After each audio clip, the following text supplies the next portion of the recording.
Well, a mental illness is a whole spectrum. It doesn't mean you're crazy. A lot of people would say that, and it's a misnomer. It's for people that are basically a lack of education.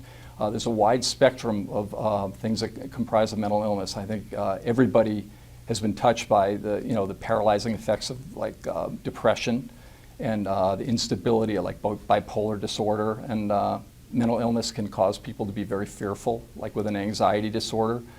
They can be disorganized and paranoid and confused, related to dementia and psychosis. And we have substance abuse.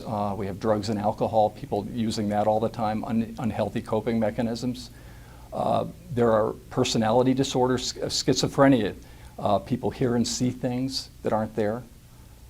They're very disorganized, paranoid, and they need medication basically to bring them down. The amount of therapy that you give them is not going to be effective. They have to have antipsychotic medication.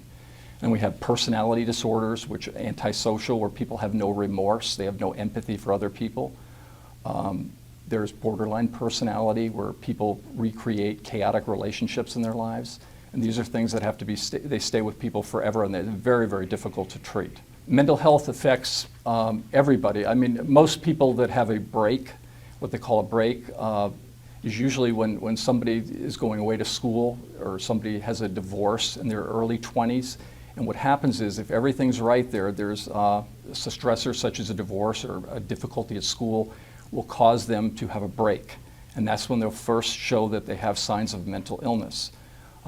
Our society is so stressful nowadays. We have so much stress going on. There's financial problems. The information age, we have so much information available to us, and with all this information, there's stress because we have trouble assimilating all that information. Years ago, we'd have to take 30 days to mail a letter around the world. Now we turn on a computer and we can see a tornado happening as we speak. So although we have all that information, it is stressful to assimilate all that correctly, and that's what a lot of the problems are happening now.